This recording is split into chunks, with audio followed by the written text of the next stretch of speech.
بسم اللہ الرحمن الرحیم۔ الحمدللہ عز وجل۔ ہم فیضان تجوید پڑھ رہے ہیں۔ ہم نے پڑھا تھا کہ صفات کی دو قسمیں ہیں، صفات لازمہ، صفات عارضہ۔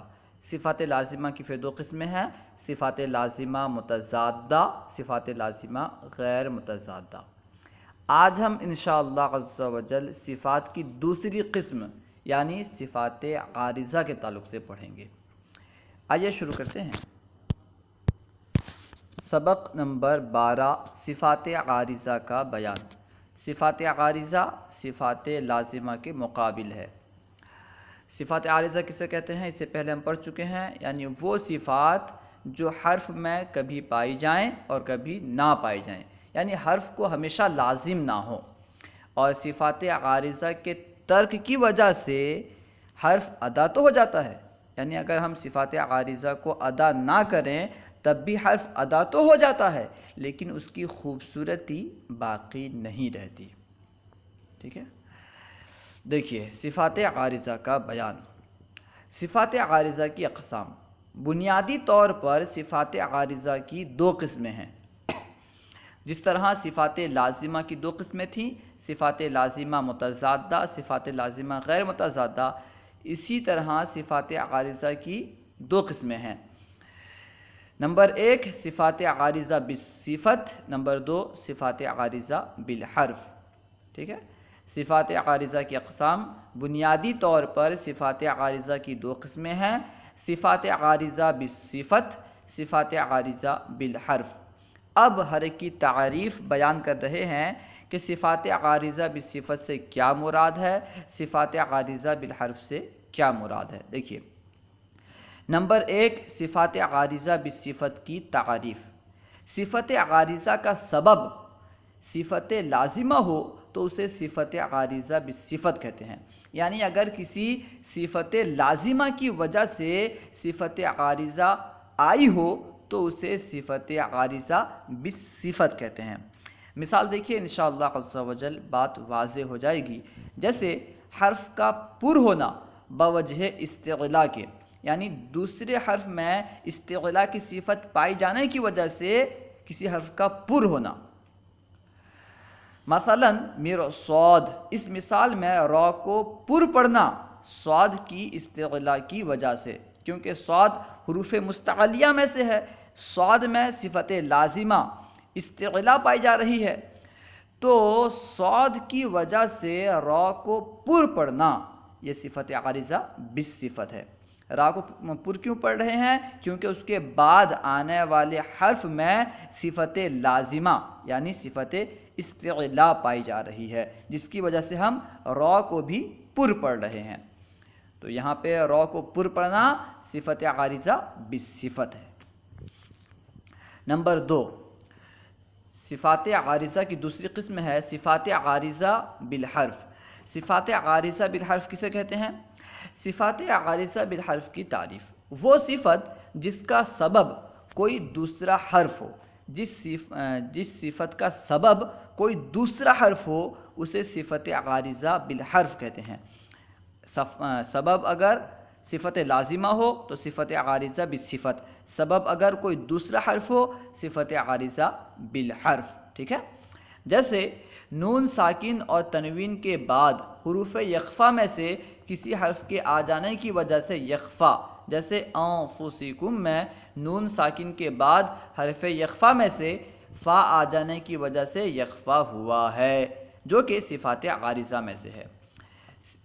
حروف یخفا تقریباً 15 ہیں، تا، ثا، جیم، دال، ذال، سین، شین، صاد، ضاد وغیرہ، اس طرح حروف یخفا 15 ہیں۔ نون ساکن یا تنوین کے بعد اگر حروف یخفا میں سے کوئی حرف آ جائے تو نون ساکن اور تنوین میں یخفا کر کے پڑھتے ہیں، یعنی انہیں ظاہر نہیں کرتے۔ ٹھیک ہے، یخفا کرتے ہیں یعنی چھپاتے ہیں، یخفا کا معنی ہوتا ہے چھپانا، اس کی آواز کو ناک میں لے جاتے ہیں۔ ٹھیک ہے، تو کیونکہ نون ساکن کے بعد حروف یخفا میں سے فا آ گیا، انفسکم میں نون ساکن کے بعد حروف یخفا میں سے فا آیا، جس کی وجہ سے یہاں پہ یخفا ہوا۔ تو یہاں پہ جو یخفا ہو رہا ہے کس کی وجہ سے ہو رہا ہے؟ دوسرے حرف یعنی فا کی وجہ سے. انفسکم نہیں پڑھیں گے ہم، انفسکم پورا ظاہر نہیں کریں گے بلکہ انفسکم. ٹھیک ہے، تو یہاں پہ جو ہم ان کو پڑھ رہے ہیں یعنی نون کو ظاہر نہیں کر رہے ہیں، کیوں؟ اس کے بعد آنے والے حرف فا کی وجہ سے. تو یہاں پہ جو صفت پائی جا رہی ہے صفت اخفا، صفت عارضہ بالحرف ہے. ٹھیک ہے، اب صفات عارضہ کو بیان کر رہے ہیں. مشہور صفات عارضہ مندرجہ ذیل ہیں. مشہور صفات عارضہ کو بیان کر رہے ہیں. نمبر 1 میں ہے تفخیم. تفخیم کسے کہتے ہیں؟ حرف کو پر پڑھنا، حرف کو موٹا پڑھنا. جیسے اس میں جلالت اللہ کا لام، لفظ اللہ کے لام کو پر پڑھنا، اللہ. ٹھیک ہے، حرف کو پر پڑھنا یہ بھی صفت عارضہ میں سے ہے، اسے تفخیم کہتے ہیں. نام یاد رکھیں، تفخیم. ترقیق، حرف کو باریک پڑھنا. حرف کو باریک پڑھنا ترقیق کہلاتا ہے. جیسے رجالن کی را، اسے رجالن نہیں پڑھنا ہے بلکہ رجالن، را کو باریک پڑھنا ہے. ٹھیک ہے، تو کسی حرف کو باریک پڑھنا ترقیق کہلاتا ہے، اور ترقیق صفات عارضہ میں سے ایک صفت ہے.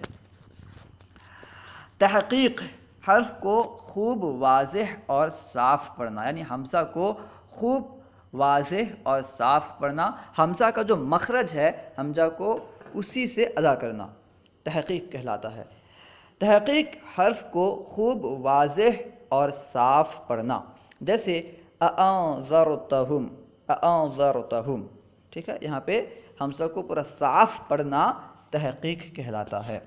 تسہیل، تحقیق اور ابدال کی درمیانی حالت. ابدال کسے کہتے ہیں ابھی بیان کریں گے، یعنی حمزہ کو بدل دینا ابدال کہلاتا ہے. ٹھیک ہے، تو تحقیق اور ابدال کے درمیان پڑھنا تسہیل کہلاتا ہے. یعنی حمزہ کو نہ تو خوب ظاہر کر کے پڑھنا اور نہ ہی حمزہ کو کسی دوسرے حرف سے بدل دینا، بلکہ دونوں کے درمیان پڑھنا تسہیل کہلاتا ہے. تحقیق اور ابدال کی درمیانی حالت تسہیل کہلاتی ہے. جیسے اعجمی وعربی. ابدال، حرف کو بدلنا. ابدال کا معنی ہے حرف کو بدلنا. اس کے حروف اصلیہ با دال لام ہے. ٹھیک ہے، ابدال حرف کو بدلنا. جیسے آل آنا. آل آنا اصل میں اَل آنا تھا، اَل آنا 2 حمزہ تھے، تو دوسرے حمزے کو الف سے بدل دیا گیا ہے. اس کو بیان کر رہے ہیں.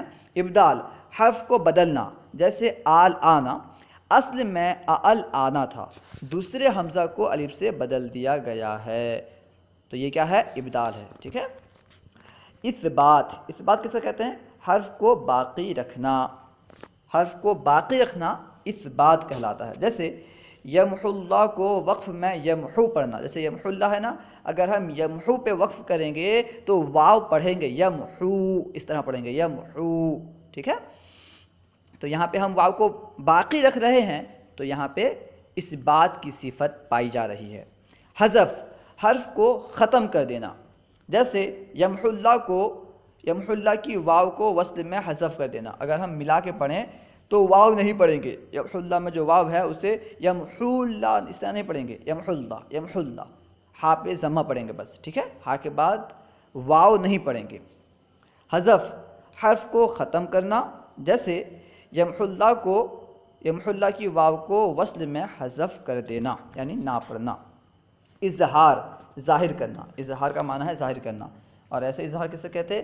نون ساکینہ تنوین کے بعد حروف حلقی میں سے کوئی حرف آ جائے تو اظہار ہوتا ہے. جیسے انعمتا، یہاں پہ انعمتا میں دیکھیے ان نون ساکن ہے، اس کے بعد حروف حلقی میں سے عین آیا، اس لیے ہم نون کو ظاہر کر کے پڑھیں گے. انعمتا، پورا نون ظاہر ہو رہا ہے، انعمتا. ٹھیک ہے، اظہار ظاہر کرنا، جیسے انعمتا. اس کے بعد تھا اخفا، چھپانا. اخفا کا معنی ہے چھپانا، یعنی نون ساکینہ تنوین کے بعد اگر حروف اخفا میں سے کوئی حرف آ جائے تو اخفا ہوگا، یعنی نون کو ظاہر نہیں کریں گے بلکہ نون کی آواز کو ناک میں لے جائیں گے. اونتا، اونتا، انتا نہیں پڑھیں گے، اونتا. ٹھیک ہے. ادغام، ادغام کا معنی ہے ملانا.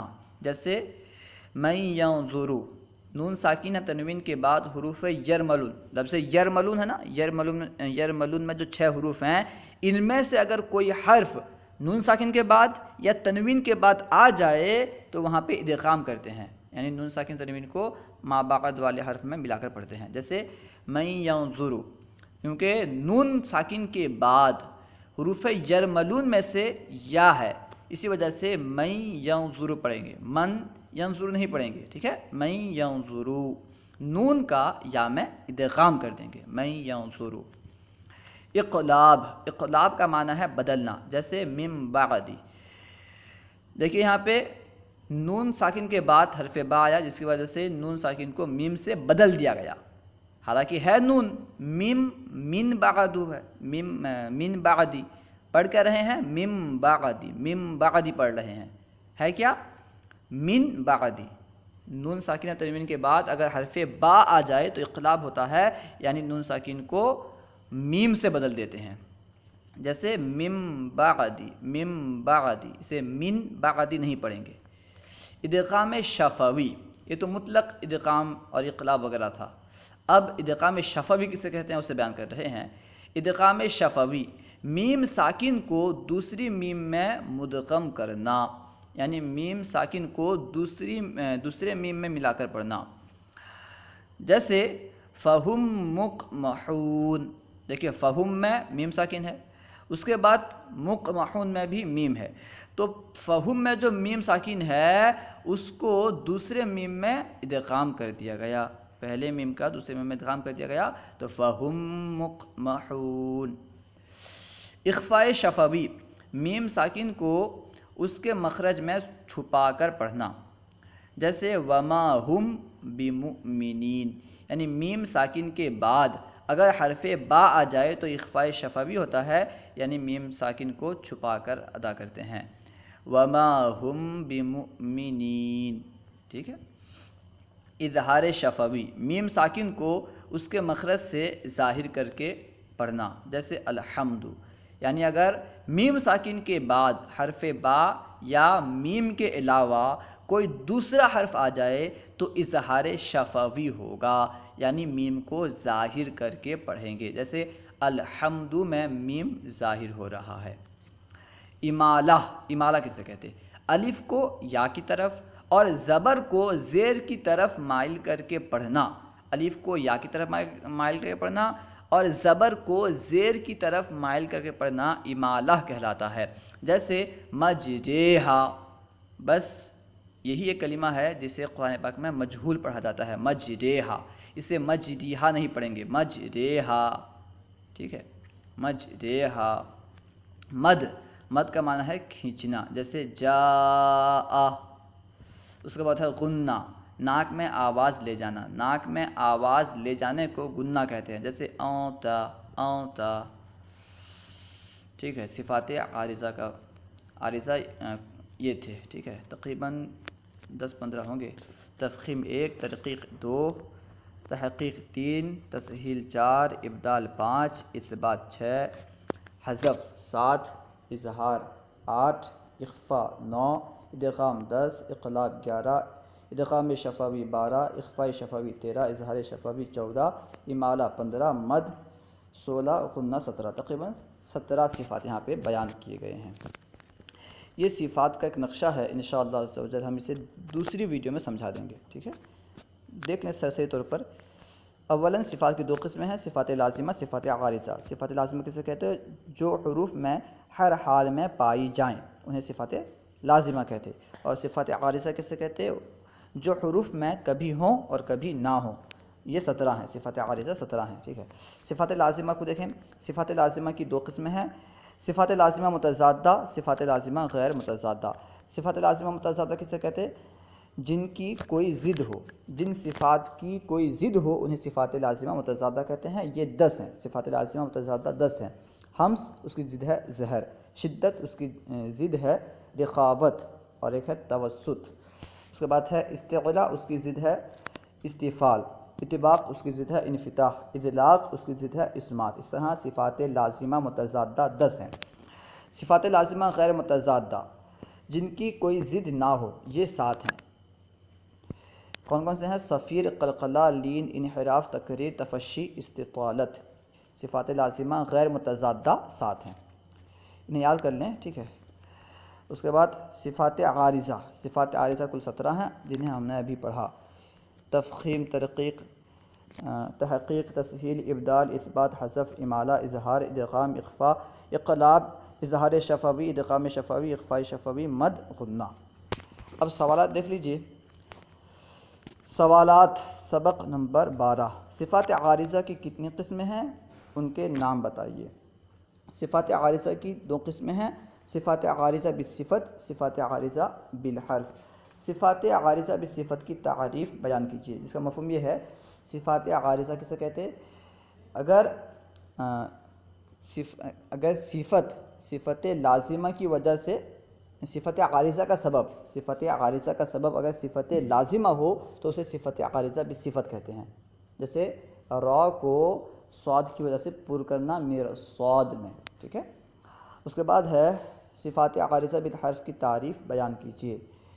اگر صفت عارضہ کا سبب کوئی دوسرا حرف ہو تو وہ صفت عارضہ بالحرف ہے، ٹھیک ہے۔ جیسے انفسکم میں نون میں غنہ کرنا فا کی وجہ سے، جو کہ حرف اخفاء میں سے ہے۔ صفات عارضہ مع تعریفات و امثلہ بیان کیجیے۔ ابھی ہم نے 17 قسمیں پڑھی ہے، پھر سے پڑھنا ظاہر سی بات ہے، وقت کو ضائع کرنا ہے۔ آپ کیا کریں، ان 17 اقسام کو اچھی طرح یاد کر لیں، یاد کرنے کے بعد بغیر دیکھے اپنی کاپی میں تحریر کریں مثال کے ساتھ، ٹھیک ہے۔ اللہ و رسولہ اعلم۔ اگر کوئی بات آپ کو سمجھ میں نہ آئی ہو یا درسیات کے متعلق کوئی سوال کرنا چاہتے ہوں تو کمنٹ باکس میں سوال کریں، انشاءاللہ عز و جل ممکنہ صورت میں جواب دیا جائے گا، یا پھر فیضان درس نظامی واٹس ایپ گروپ میں ایڈ ہو کر اس میں سوال کریں، انشاءاللہ عز و جل وہاں پہ بھی جواب دیا جائے گا۔